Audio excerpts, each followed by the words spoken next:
एक अज्ञात क्लोरोहाइड्रोकार्बन में 3.55% क्लोरीन है।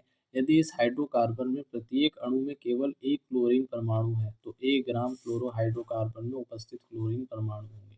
तो हमें क्लोरीन की जो है मात्रा दे रखी है, ठीक है ना, और हमें पूरा यौगिक यानी क्लोरोहाइड्रोकार्बन दे रखा है 1 ग्राम, और हमसे क्या पूछ रहा है, क्लोरीन परमाणु कितने होंगे, यानी हम n निकाल सकते हैं, ठीक है ना। तो परमाणु यानी कि इसकी संख्या निकालनी है, तो हमें पता है क्या चीज़ है कि पहले मोल निकाल लेंगे, फिर जब हमें मोल पता लग जाएंगे क्लोरीन के, फिर हम उस मोल को गुणा कर देंगे अवगाद्रो संख्या से और भाग कर देंगे उसके मॉलिक्यूलर वेट से। तो हमारा क्या आ जाएगा, हमें पता लग जाएगा क्या, इसका अणु भार, ठीक है ना।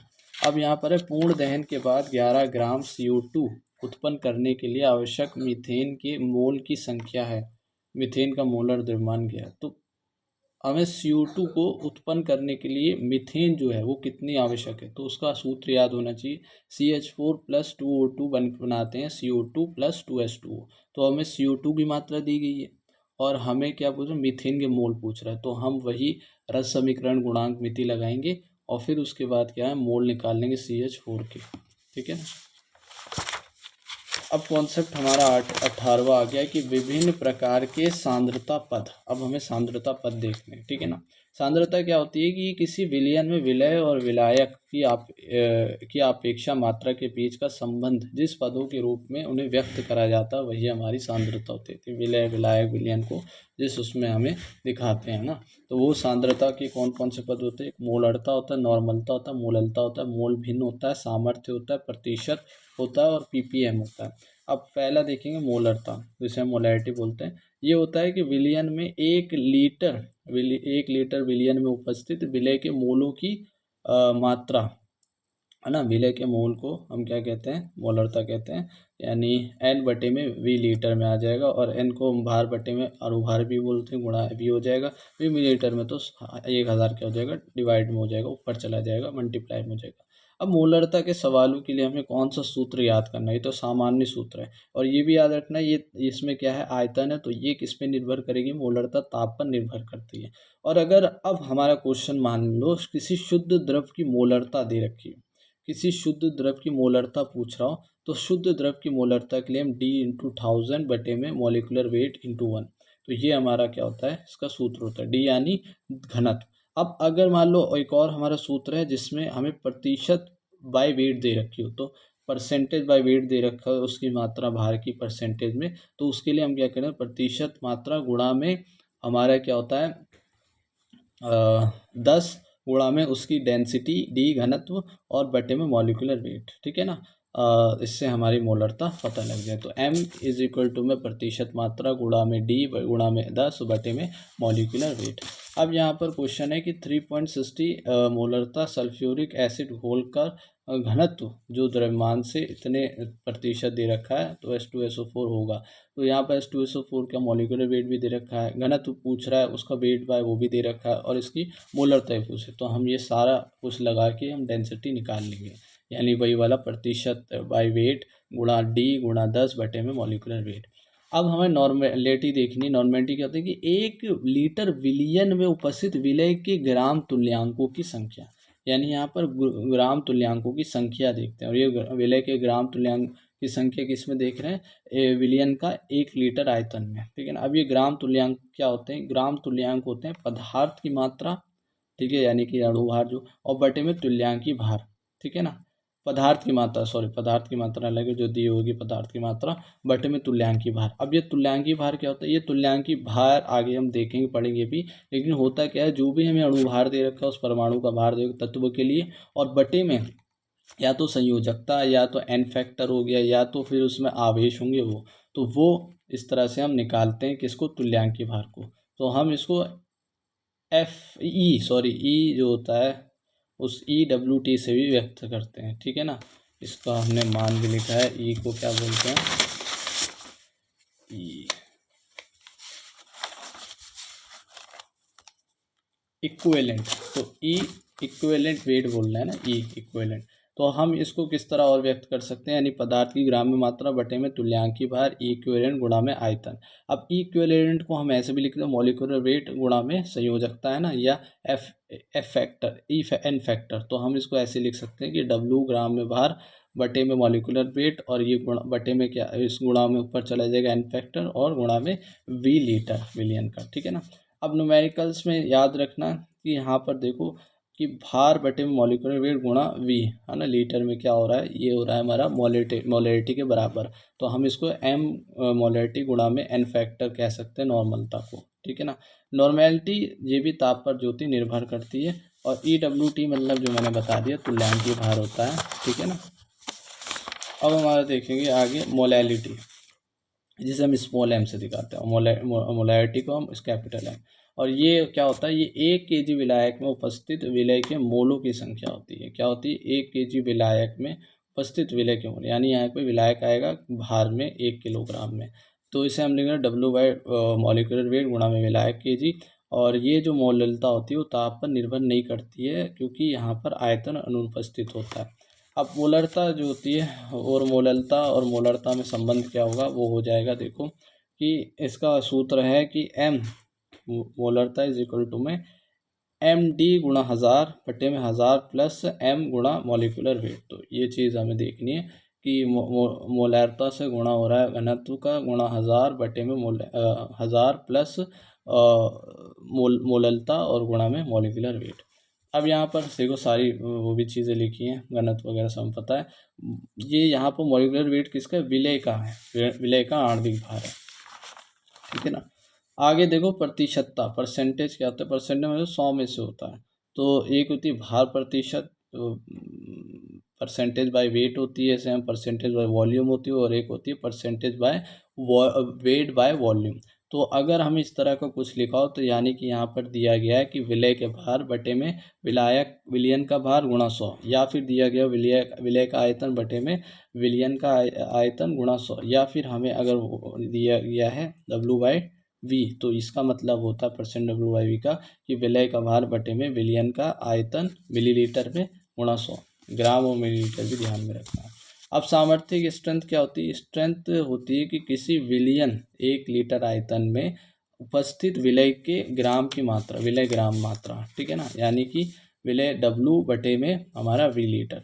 अब इसमें देखो हम क्या यूज़ करते हैं, यानी स्ट्रेंथ होती है, तो स्ट्रेंथ को हम कैसे यूज़ करते हैं, हमें पता है कि मोलरता होती है डब्लू बाय मॉलिक्यूलर वेट गुणा में वी। तो हमें पता है कि डब्लू बाय वी जो होता है वो कहता है स्ट्रेंथ, तो ये हो जाएगी हमारी सामर्थ्य गुणा में मॉलिक्यूलर वेट।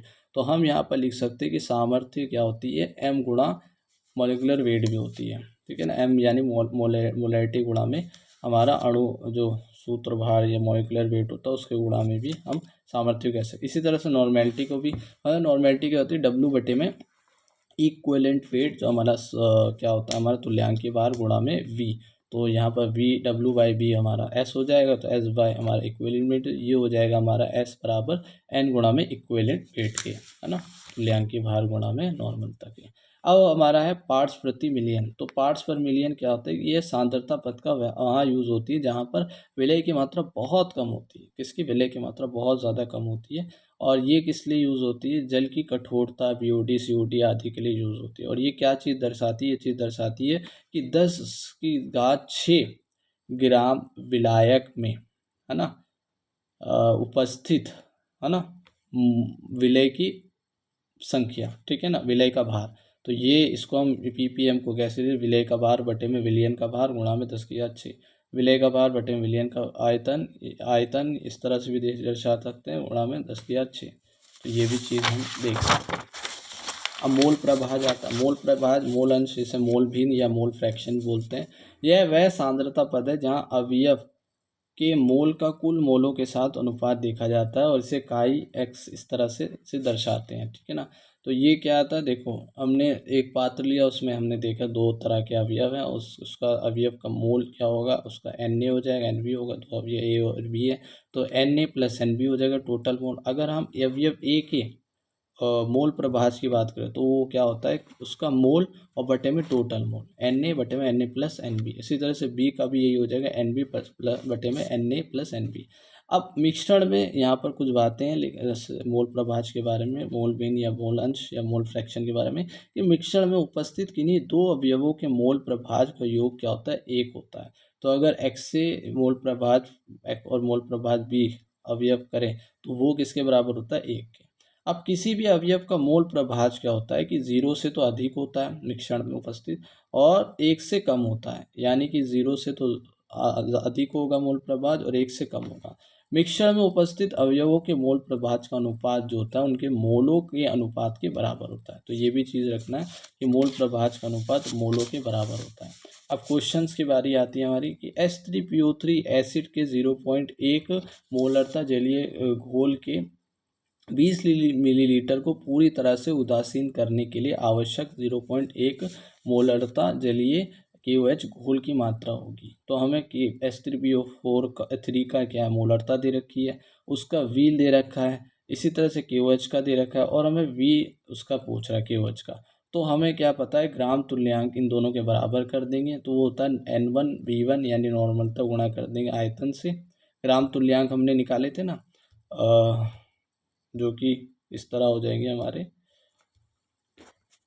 हमें ये याद रखना है कि N1V1 बराबर होता है N2V2 के, ठीक है ना। तो हम जब ये करेंगे तो हमारे V2 की जो वैल्यू है वो निकल आएगी, और N1 जो हमारा नॉर्मल था वो कैसे निकालेंगे, वो पता है वो होती है भार, एक और इसका फॉर्मूला हमने निकाला था मोलरता गुणा में क्या था हमारा N फैक्टर, ठीक है ना। तो इससे हमारा जो है जो नॉर्मलता है वो निकल आएगी, ठीक है ना। M गुणा में N फैक्टर यानी मोलरता, तो मोलरता दे रखी है, V1 हमें दिए, V2 हमें निकालना है, बाकी सारी चीज़ें भी हमें दे रखी है। अब यहाँ पर क्वेश्चन है कि 25.3 ग्राम Na2CO3 को 250 ml विलयन बनाने के लिए पर्याप्त जल में क्या था घोला जाता है। यदि सोडियम कार्बोनेट पूर्ण रूप से पृथक हो जाता है तो सोडियम और इसकी CO3+-2 की मोलर सांद्रता, तो मोलरता हमें निकालनी है जब NO2CO3 अलग हो जाते हैं Na और CO3 में। इसको बैलेंस करें तो 2Na हो गया और एक CO3, तो एक Na2CO3 से 2Na और CO3 बनना है। अगर हम मोलरता प्राप्त कर लें Na2CO3 की, तो हम उसको गुणा कर देंगे Na से, और उसको गुणा कर देंगे 1 से, तो हमारी इसकी भी मोलरता प्राप्त हो जाएगी। तो सारी वैल्यू दी गई है, हमें सिर्फ मोलरता ज्ञात करनी है। क्वेश्चन है मोल भार हमें पहले दिया गया 60 ग्राम, किस यौगिक दिया गया है उसका विलय दे रखा है 120 ग्राम, 1000 ग्राम जल यानी विलायक दे रखा है, घोलने पर 1.12 ग्राम जो होता है घनत्व का विलयन प्राप्त हुआ। तो हमें घनत्व दिया गया, तो विलयन की मोलरता प्राप्त करनी है। तो सारी चीज़ें दे रखी है, हमें सिर्फ यहाँ पर क्या कौन सा फॉर्मूला लगाना है, M प्रतिशत वेट गुणा में D गुणा में 10 बटे में मॉलिकुलर वेट। तो मॉलिकुलर वेट भी दिया है, D भी दिया है। अब हम प्रतिशत भार निकालना है, तो विलय का भार दिया गया है, ठीक है ना। विलयन कैसे निकाल, विलय प्लस विलायक विलयन निकल आएगा, बटे में विलयन का भार और गुणा 100 कर देंगे तो प्रतिशत भार हमारी निकल आएगा, और ये फॉर्मूला में रखने के बाद हमारा आंसर आ जाएगा। क्वेश्चन है घनत्व 1.2 ग्राम प्रति मिलीलीटर और 5% WIV का घोल प्राप्त करने के लिए 100 ग्राम पानी में कितने ग्राम विलय मिलाया जाना चाहिए। तो हमें घनत्व दे रखा है। अब हमें यहाँ पर क्या चीज़ प्राप्त करनी है कि हमें घनत्व दिया है। अच्छा, घनत्व जो होता है वो किसका होता है, विलियन का होता है, ठीक है ना, ये चीज़ याद रखना। तो WIV से हमें क्या चीज़ पता कि 5 ग्राम विलय जो है 100 मिलीलीटर विलियन में उपस्थित है।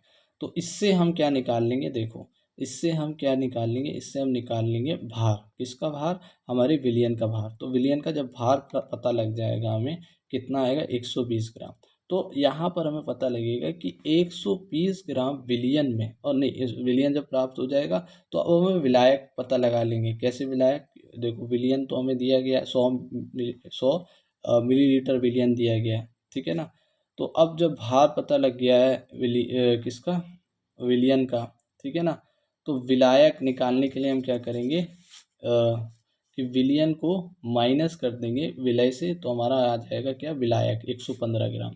अब ये जो 115 ग्राम है यानी कि 115 ग्राम विलायक में 5 ग्राम विलय है, और यहाँ पर पूछ रहा है कि 100 ग्राम विलायक में कितने विलय होंगे। तो 100 बटे = 5 बटे में 115 गुणा 100 कर देंगे, हमारा आंसर जो है विलय आ जाएगा, इतना है। अब क्वेश्चन है कि ग्लूकोज का एक जलीय विलयन 10% WIV है, एक मोल ग्लूकोज जिस आयतन में घुला है वह होगा। ये भी उसी टाइप का है कि 10 ग्राम जो हमारा ग्लूकोज है वो हमारा किसमें घुला हुआ है, 100 मिलीलीटर विलियन में, ठीक है ना। अब यहाँ पर क्वेश्चन ये है कि जब 100 मिलीलीटर विलियन में 10 ग्राम क्या है हमारा ग्लूकोज है, ठीक है, तो 1 मिलीलीटर में क्या होगा, 100/10, ठीक है ना। अब एक मोल ग्लूकोज क्या होता है, एक मोल ग्लूकोज होता है हमारा, उसका भार जो होता है वो होता है 180 ग्राम। तो 180 ग्राम में क्या होगा, 180 से गुणा कर देंगे 100/10 का, तो हमारा इतना जो है आयतन जो है वो पता लग जाएगा कि एक मोल ग्लूकोज में कितना आयतन होगा, ठीक है ना। अब यहाँ पर क्वेश्चन है कि ग्लूकोज के एक ही जलीय विलयन की सांद्रता दो छात्रों सावन और गौतम द्वारा निर्धारित की गई है।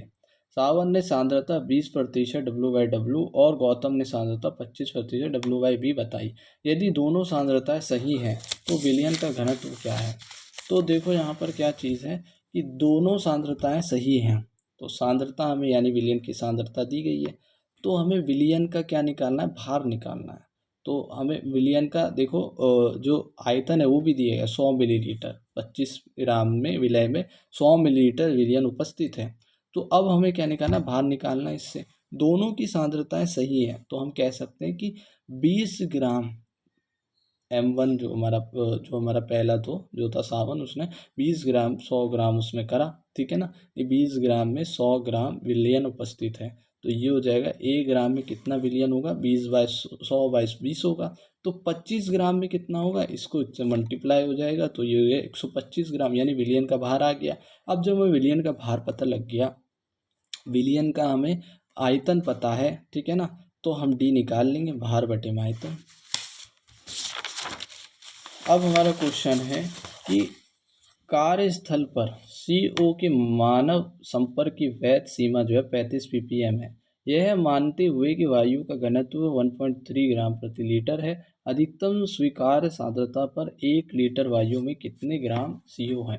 तो हमें पहला कथन दिया गया है कि मानव जो संपर्क जो वैध सीमा है वो कितनी होती है, 35 ppm, यानी कि 10⁶ वायु में, है ना, 35 ग्राम 10⁶ ग्राम वायु में 35 ग्राम जो है CO वैध है, यानी कि वैध सीमा है इसकी 35 ग्राम CO की, TCO की, ठीक है ना। अब हमें क्या क्या दिया गया, डेंसिटी की एयर की और हमें वॉल्यूम दिए एयर की, तो हम इससे क्या निकालें। अब यहाँ पर जो है एयर का भार कितना है, अगर देखो 10⁶ ग्राम में इतना हमारा वैध है, तो 1 ग्राम में कितना होगा, 35/10⁶।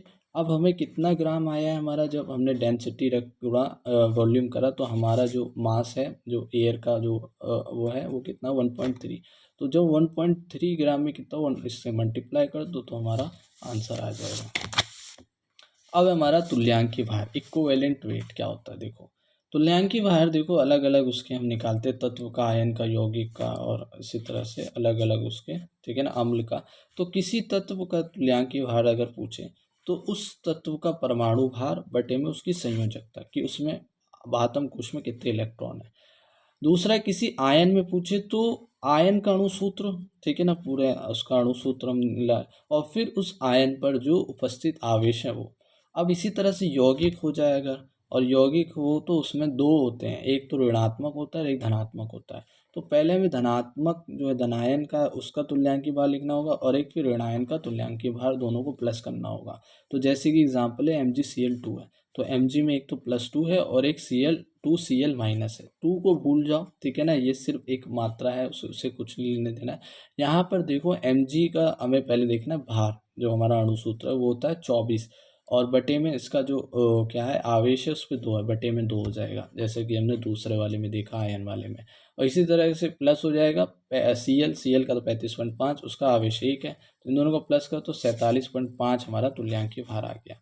चौथा है अम्ल का तुल्यांकी भार। अम्ल के लिए हम क्या देखते हैं, अम्ल जो होता है वो क्या होता है हमारा क्षारकता होती है, यानी क्षार होता है, ठीक है ना। तो उसमें H+ आयन देखते हैं, ठीक है ना, यानी अम्ल जितने H+ आयन त्यागता है उस अम्ल की क्षारकता N फैक्टर कहलाती है, ठीक है ना। जैसे अम्ल के तुल्यांकी भार क्या हुआ, उसका अणुसूत्र या सूत्रभार बटे में क्षारकता एन फैक्टर, ठीक है ना, यानी जितने H+ वो त्याग रहा है। जैसे कि एग्जांपल है H2SO4 है, इसमें जो H2SO4 है वो 2 H+ त्यागता है, ठीक है ना, तो ये इसकी क्षारकता एन फैक्टर क्या होगी, 2 हो गई। तो यहाँ पर H2SO4 का पूरा अणुसूत्र 98 बटे में उसकी जो क्षारकता है एन फैक्टर 2, तो उसका हमारा जो H2SO4 तुल्यांकी भार है वो आ जाएगा 49 ग्राम।